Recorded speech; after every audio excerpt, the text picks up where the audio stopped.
所以我们的行进队伍为引战人员，然后再是我们的贵宾以及我们的教师团，紧接着就是大状元，然后10段以下的小状元，还有我们今天观礼的所有的家长。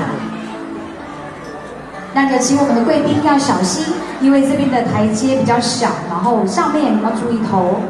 哦，敬请我们所有贵宾要注意步伐，也敬请非常我们下面的所有的小状元们要小心你的步伐哦。我们楼上的楼梯会比较小，所以走的时候要注意。然后我们走的时候记得要把我们的帽子戴正，不要歪掉喽。哦，前行，哦，紧接着我们欢迎我们的教师团跟在我们队伍后面。80几岁后前行。那如果有比较步伐比较小、比较行动不便的，可能需要我们的引导人员来互相配合，或是有协助的家人来做引导。楼上的小朋友，记得我们要学习经典的地静安律德，我们要做到100%的好宝宝。哈哈，优秀啊！哦，真是优秀。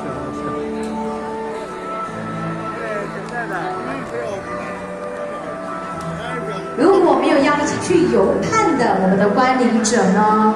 那我们就请先就坐。但是外面有非常棒的文化体验活动哦，所以这边希望大家能够这次大会非常用心的准备很多精彩的文化体验活动，可以和大家所有的观礼的家长一起来共襄盛举。优秀。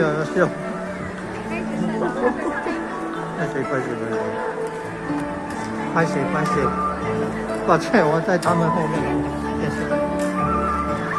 小朋友后面。那我们台上，我们在2楼的我们的小状元们，就稍待片刻。哦，拍谁？